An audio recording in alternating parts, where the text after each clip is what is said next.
red thing go up live. Live, it's live. What's live today? God. So, what's the date today? The 4th of Feb, is it? 5th of Feb. I'll tell you what, where I was 7 years ago, at Right. exactly this time, Right. I was on the top of Mount Kilimanjaro. Was you? There you go. Wow. Scraping to the top. I was. Wow. I think I summited at 8:20 a.m. on the 5th of Feb. 5th of Feb, 8:20 a.m. So he was up there. I was, yeah. What that was I suppose it's one of them challenges I've never really thought about myself, because I used to take the mickey out of people doing it, so that's to walk up a hill, but it's obviously clearly not that. But it's one of them challenges where it's probably more mental than physical, isn't it?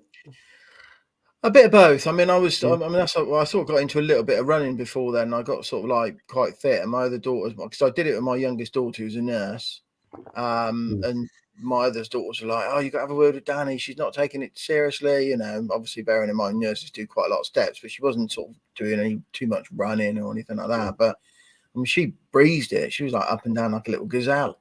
But I mean. But there's me thinking I've done a fair amount of work, but I was carrying. I mean, in those days I was about 105 kilos. Right. Okay. So I mean, so I was carrying it. I mean, not when I was at Killy, I was probably about 95ish, but I was carrying a lot of timber then. So as much as I'd done a lot of work, I didn't do as much as I should have. So I underestimated the physical side. The mental side wasn't too bad for me. But it was, I mean, it's a good sort of like lesson in life, isn't it? Because like everyone focuses about that moment that you're standing on the top and you're getting the picture, but the actual journey up is the that's all the different days, different reactions, different emotions. Obviously, it's funny you should say that, because I think that's quite a sort of like metaphor really for anything we do. Yeah, I've never been one. When I first did the London to Paris in 24 hours on my push bike, I never getting to the end and celebrating didn't interest me. It was the training, it was the discipline that I put in to enable me to do it was more exciting to me than the actual end result, which is weird, isn't it? You're it is. I mean, stand on top of Killy, and I'm go up the Eiffel Tower thinking, and what's next? So it's a different mentality, I suppose, isn't it? How you present it in your own mind. Yeah, and it's also like, I mean, I speak the biggest. There's lots of takeaways, and my eldest daughter would never want to do it, but if my middle daughter ever said, "Would you do it again, Dad?" I would. Right. It's definitely an amazing thing if you can do it with just a friend, and obviously if you're doing it in a group of 7 or 8, 9 people, then you obviously got obviously big connections there as well. But it's just I remember getting this sort of like a false summit, which is like literally 45 minutes away from the real summit. And a mate, he's like an army guy, so he got up there first and he was on his way back down, and he was like, I was absolutely I was out spent. I was like, literally. And he was like, "It's 5 minutes around the corner, Coxie. It's fine." But if he'd have said it was 45 minutes, it was interesting, and I think it just shows you what the human body can do. Like you've mentioned it several times before, and he's from the army, and he's like, if you think you can walk 50 if you can walk 50 miles, you can actually probably walk 100 miles, and the body's much more capable of doing what you think it is. So it's there's definitely a lot of life lessons from it, and and I think a lot of people are what do you call it, sort of focus on the destination, don't they, and they don't enjoy the journey. And I mean I think we're all guilty of that, really. I mean, it's sometimes I suppose it does come down to that. And I think the when you talk about that, you've obviously got some lessons that you learned from it, and if you did it again, you would do it differently. And that's something. One thing I do remember when I did my London to Paris the first time round, it was horrendous weather, really horrendous weather. And if I wasn't prepared physically, it would have made it worse, because I think it's 80% mental and 20% physical on some of these things. But it's getting to that stage of understanding that we need to go past barriers in our minds to get to you know, that full summit, as you say. It's like, he's saying it's 5 minutes around the corner, and when I was training, I remember doing 100 miles. I did 60 miles one day and did 100 miles the next day, and I was out and thought I'd finish my ride and do the 100, but I was so tired, I was so knackered. The pedals were hardly turning. I didn't fall off my bike, and I just had to do that extra 10 miles to top it up to 100. I knew I'd done 160 miles over 2 days, because if I didn't in my mind, I would have failed. But that prepared me for when the weather was shit and I was physically capable to do it. I knew I'd done it. I'd already completed my training and pushed myself through the barriers when I was training rather than on the event itself. Because as your army guy flew up the hill and your daughter, like a little gazelle, you know, they were probably best prepared or fitter than you at the time. Yeah. So if you've got that fitness at carrying a bit of timber, can have a dramatic effect on the actual actual event itself. So also you never know until you get over and start doing stuff at sort of altitude is climate sickness that has no bearing on fitness. That's just like your jeans, your makeup. So there's obviously a lot of fitness. I mean, it's quite interesting that the sort of after you've done like some days it was like 10-12 hours walking, and you'd have obviously sit in the tent and they'd do the old oxygen sats, and it was quite obviously that the about 4 or 5 blokes were really competitive, who's got the best oxygen sats and stuff like that. But I mean it's very, very interesting, and so we can learn some lessons from that, and I think I was just talking to you just offline just a second ago what we were going to talk about today, and I think one of the things I want to sort of touch on and also bring it down a bit then to go back up again is that sometimes as entrepreneurs, business owners, investors, go-getters generally, we can have goals and aspirations, and we have these plans and they don't go to plan and they can knock you off balance. And what do you do when your expectations aren't being met? Because sometimes it can be really difficult out there, especially if you're working alone, especially if you've got you're trying to build something.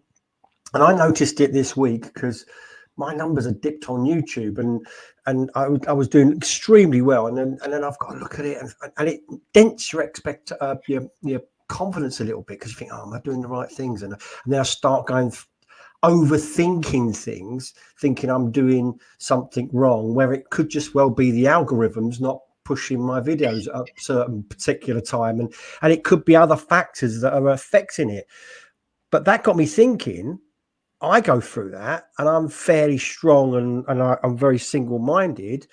But there are people starting up their businesses who are in that position where go, well, what do I do next? And it can have a big dent on your confidence. It can have a big dent on your motivation, and it's understanding that this is part of the process. It's part of life. I tell a story about when I first opened the estate agents with Tony. And he was telling me, we've opened in the wrong place. There's no business. It's like no one's coming through the door. We had to manage his expectations, take some dramatic action on how to do some things, and we got the phone ringing. But sometimes you have to take a step back, look at what you're doing. Are you doing the right things? Because sometimes there's a lag between when you do something and the result you get. Have you ever noticed that, right? So you'll do a load of hard work and you're not getting anything coming the other end. And you think, for fuck's, what have I got to do to get it in? And sometimes it's a lag. Sometimes you have to sit there and say, am I doing the right things? Can I tweak it? But you don't want to mess about with it too much. So how do you deal, John? How do you deal with things? Because I'm going to go obviously into a few things that I do, but how do you deal with that? I think you got to put it in. It's all about perspective, isn't it? I mean, it's not giving advice to other people. How would you? Obviously, we've had conversations before when you've probably looking at something, say a business you're buying or a property you're buying, and it doesn't go to plan. How do you cope with that yourself? What do you? You go through. I mean, I think I think the biggest thing for me is, and it's probably a thing that's just happened in the last 12 months, is the first thing I'll say is I'll retrace my steps from the start to where obviously I'm at, and I'll say, could I have done anything differently? That's the first thing I'll do. Right, so lesson number one, can you do anything differently? Yeah. Can I do anything differently? And in the main, in some cases, I mean, there'll always be certain little tweaks. And I mean, and also, I mean, you deal with people a lot because you're buying property. Obviously, whether you're talking to people about buying a business or you're doing property stuff, you can just second guess what's going through there far too many times. I mean, there's 1,000 things can be. So, it's sometimes that's just wasted energy, isn't it, really? Because I mean, there could be any number of reasons. You're trying to focus on the one you think's why they're saying no or not yet or something like that. But no, I mean, I think in the main, if you, I mean, as we were trying to hire someone a while ago. He obviously clearly wanted more money, and we just went back and just re-examined it, and the offer we made was fair and reasonable in the current climate, and you just go back and you stick to your guns and you say, I've done the best, and I think if that's the case, then I think the result, if the result's not in your favour, it's more palatable, 100%. There'd be times where you think, perhaps I should have done this, perhaps I should have done that, and that's obviously learnings in life, isn't it? You learn more by going down cul-de-sacs than you do on the motorway, don't you? It's funny, yeah, you're right, because there's a couple of things you said there. One was about sort of trying to second guess people and what a waste of time that is. I never second guess stuff. I always ask the questions to get clarification, because you never know what's going on in someone's head unless you get clarification, because it's just wasted energy. So that's something that I think is important that people understand, is that if you've not got the information, don't think what it might be, get it, ask for it. Because sometimes it's like, did you ask that fella why he didn't come to work with you? Was there a reason? Because it could well be not what you offered him. It might have been that he's better off where he is, or he's used you as a leverage to get a wage increase where he is, No, I mean, I think we started. I think there was an element of the package. The package, he would have been overall better, but I think there was yeah, it's funny. I remember working in estate agents years ago, and some firm approached me and said, "Look, we're gonna give you this salary, and the package is going to be fantastic. You're going to be one of the top earners." And I looked at the basic and I went, "Yeah, I'm not going for that." And he's gone, "Yeah, but look at the commission you're going to get. You're going to honestly, you will earn more than the manager." I said, "I'm worth more than the manager." I was so cocky. And I said to him, "Unless you pay me a 25 grand basic, I'm not coming over." And he said, "That's more than the manager." And I said, "I don't care." And I just walked out the door. And in fact, I was a little bit insulted because the guy interviewed me in a pub and was offering me champagne. I'd drunk in them days, but I would not drink while I was on that interview. It's like I'm not going to drink. And he insulted me a little bit. And I thought, well, there's no way I'm going to. And he said, "Well, that'll be your loss." Anyway, within 2 months, they came back to me and they gave me what I wanted. So, and I think it wasn't the package that we were offering. It was a fantastic package. It was, my worth was the basic. Does that make sense? Yeah. No, I mean, we covered both options. So he could have, I think but also, when you're running a team, you've got to be fair to your team as well. So, but as he said to me, don't tell the manager you're earning more than him. And I did that as an agent when I was a negotiator. I worked at 3 firms where I earned more than the manager did as a negotiator. Yeah, and my argument was really simple. I can pull more business in than the manager can, and if I can prove that, then if I'm no good, you'll sack me. So. Also, every time you listen to your gut, I mean, I don't know where that comes from, but it's so right. I mean, I just think, I just did a video about that. Yeah. I mean, look at Ferrari have just taken Lewis Hamilton on, haven't they? And they've given him exactly what he wants. I mean, basically, it was almost like, just write your list down there and we'll sign it. And then the great thing about certain things, like when big announcements happen to listed companies, I mean, their share price, it tied in with their fourth quarter earnings, but their share price went up $7 billion. So it's almost they've got him for free. But I mean, it's only a share price. It's what? It's only a share price and go back down again tomorrow. Yeah, well, it can do, but he's not leaving anytime soon. But and I thought I was listening to the radio station the other day, but a lot of Ferrari dealerships are rammed with order books at the moment. Really? They are absolutely rammed with orders, Ferrari dealerships. Yeah. So, but anyway, we digress. But no, I mean, I think I was listening to a podcast with a lady in America, and she was like, she's sort of like the double act of a husband and wife team, and she's the people person. But she was saying, when you're in front of someone and you know they're going to make a massive difference to your business, you have to have them. And I think that sort of comes across. And I think that guy didn't do it for you. It wasn't a Beckham. He wasn't a whatever. So you learned that lesson. So that was you listen to your gut, which is the important. And I think you made a very valid point about being respectful to the rest of your staff, and so I think so. And I think some of the things that I do, if I'm in that position where things are, in fact, I did it this week, is I stopped, took a step back, and thought, okay, so what am I doing? Is there anything I'm doing? I could be too enthusiastic, because there is a chance I might be doing too much. So I looked at that, and then I was thinking, okay, so do I need to look at the content, how it's delivered, and then I go and get some information on that, and then okay, I'll try this, I'll try that, and just adapt my strategy accordingly. But mentally, the first thing I did was, I'm doing the right things. I know I'm doing the right things. This will come. This won't last forever. I'll find a way. And there's an inner belief about this is just a stepping stone to where I want to get. And I think that's probably the hardest thing to install into someone, is the self-belief that everything's going to be okay, especially if they're starting something from scratch, if they've never done it before.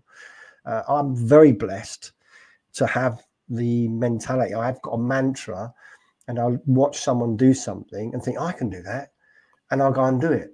It might not be perfect to start with. It might be, and I do tend to hit and miss. I might just put it out there first and see what happens, rather than have a calculated perfection of a product first, just to see what comes back. And I think that's part of my process. I'm not one of these worry about what people are going to think, because I just got to put it out there, learn from it, and then readjust accordingly. I mean, I got someone text me this morning saying I made a bit of a faux pas on the spelling on chewing the cud. It was CHUG for some reason. I obviously didn't pay attention to it. But I'm not worried about little things like that. I'll change it. I'm not going to apologize because I've got dyslexia. But I think people are looking for that perfection, as opposed to just do something, and if it's not working, change it. Deep down, believe this is going to happen. If you're doing the right things and you know they are the right things, it will come to pass. It will. 100%. And also, I mean, you just come. I mean, you and I obviously in the property space, but it applies to business and stuff like that. And so many people get an analysis or paralysis analysis, trying to get, trying to be perfect. And I heard it the other day. It was quite good from the guy who does a bit of Tony Robbins stuff, which I know is close to your passion as well. But he was like 7 out of 10 is the new perfect. And I thought that was quite good. Quite a nice line. I thought that was, and it's true, isn't it? If you can just crack on, the rest will come. It's funny you say that, using that word perfect, right? I never look for perfection, never have looked for perfection. You can't get perfection. I always tell the story about when I was meeting you one day and I lost half a chapter of my book. And I know it was so good. And when I rewrote it, in my mind, it wasn't as good as the one before. But it doesn't matter. Let go of perfection. Perfection is unobtainable, because what might be perfect in this, in fact, it's perfect as it is. It's the way it should be, and worrying about it, doing too much analysis, can drive people nuts. So don't worry about perfection. Just do something. Get used to being a muscle of like, conditioning yourself to do something every day. Just do something, even if it's just something small. I remember when I was 2008, I think it was, we'd had a really tough year, lost loads of money on a load of houses. I lost a bit of confidence. I was thinking, and I remember just sitting there thinking, well, what do I need to do? I need to do this, this, this, this. And I just cut everything down to very small chunks. I'm going to do this today and only do 5 calls. Well, I'm never going to do 5 calls to agents. I'm probably going to do 10 or 15. But I thought if I only put 5 in a diary, I'm going to start the process. And if I start the process, then I'll do more. So it's conditioning yourself for doing things and overriding that. Oh no, it's not going right. No, it's an interesting one, definitely. So I think, and I also think that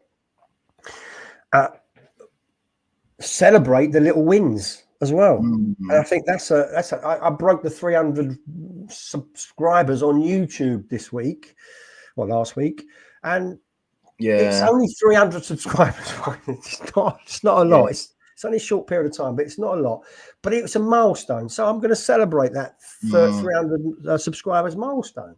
And I ask anyone who's watching this, go onto YouTube and subscribe to my channel. Let's get it up to 500. Because my goal is 1,000.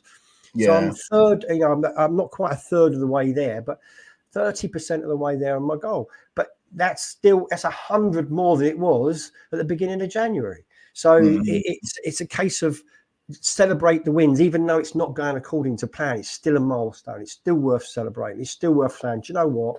Yeah, I've got a result there. If you're, I don't know, say you're in sales and you manage to book 2 calls and they don't come to anything, at least you book 2 calls. So you just do more of what you just did to get another 2 calls and another 2.